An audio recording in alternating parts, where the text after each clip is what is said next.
Hi friends, బైబిల్లోని Jude book యూదా గ్రంథం మనం పరిశీలించినట్టయితే అందులో ఉన్నటువంటి ఒక చాప్టర్లో అన్ని వర్సెస్ చూస్తే ఫిఫ్త్ వర్స్ 5వ వచనం మనకి ఈ విధంగా తెలియజేస్తూ ఉంది.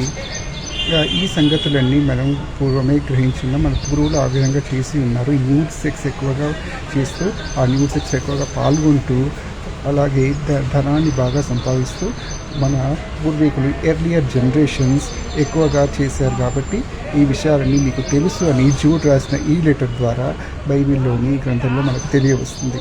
అలాగే సో ఈ nude fucking and nude sex అనేది ఇలాంటి ఓపెన్ ప్లేసెస్లో ఎక్కువగా చేసుకున్నారు వాళ్ళందరూ. కాబట్టి అప్పుడు ఈ రూమ్స్ ఇలాంటివి ఏం లేవు కాబట్టి అంత గుడారాల్లో కానీ బయట ఓపెన్ ప్లేసెస్లో చేసుకోవడం వల్లనే వాళ్ళు త్వరగా డెవలప్ అయ్యారు. ఆ జనరేషన్స్, ఆ ఎర్లియర్ జనరేషన్స్ ఎక్కువగా మనీ సంపాదించడం కూడా జరిగింది. దేవుని అనుగ్రహానికి త్వరగా పాత్రులయ్యారని మనకు ఈ వచనం ద్వారా తెలియవస్తుంది. So as they practice the sexual activities in a group, as a group they functioned as a group to fuck many girls in a group, and వాళ్ళలో ఏ విధమైనటువంటి భేదభావం చూడకుండా అందరినీ ఎక్కువగా న్యూడ్ ఉమెన్ పుస్సీస్ ఎక్కువగా దెంగడం వల్ల, సెక్స్ ఎక్కువగా చేస్తున్న వల్లనే ఆ జనరేషన్స్ ఎక్కువగా అయ్యాయని ఆ విషయాలన్నీ తెలుసుకున్నారు. కాబట్టి ఇప్పటి జనరేషన్స్ వాళ్ళందరూ ఇలా మనీ ఎర్న్ చేస్తూ తమ లైఫ్ని బాగా ఎంజాయ్ చేస్తున్నారని ఈ విషయాలని ఈ 5th వర్స్ ద్వారా మనకు జూడ్ అనే లెటర్లో మనకు తెలియజేస్తున్నారు ఫ్రెండ్స్.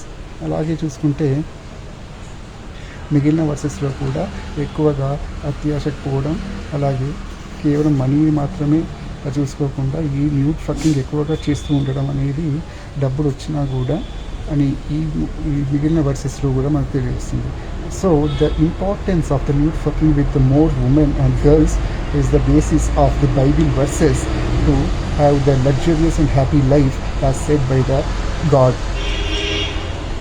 సో యూదా రాసిన ఈ గ్రంథంలో ఈ లేఖనం ద్వారా మనకు తెలియవస్తుంది, God is very near and close who fuck more girls without any hate or expecting anything. We have to fuck in an open area directly. That should be our lifestyle. Then only we can obtain the God's blessings and more money in our life to live happily and travel happily everywhere, wherever we want. So in this way, the Bible chapter is the most important in the New Testament,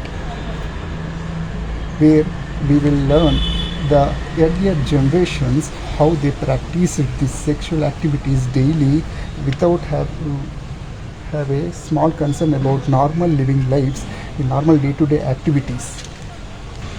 So even though they earned a lot of money, but they didn't hesitate to stop being fucking more girls and in a group. So in that way we have to plan in this generation how can we attract more girls and guys to have a nice fucking place in open areas. Mostly only through mostly open areas only we can get money, rather than in rooms or in a big hall in that context. So ఈ యూదా గ్రంథం మొత్తం పరిశీలిస్తే మనం ఈ విధంగా nude sex ఎక్కువ చేస్తూ యెహోవా చెప్పిన మాటలను ఖచ్చితంగా పాటించడం వల్లనే మనం ఎక్కువగా ఈ న్యూడ్ ఫకింగ్ చేయగలుగుతామని, తద్వారా లైఫ్ హ్యాపీగా ఉంటుందని తెలియవస్తుంది friends. So in this way we have to fuck more girls rather than having to earn more money like this, like our earlier generations. This is how we have to learn from this book, main important chapter book. Amen.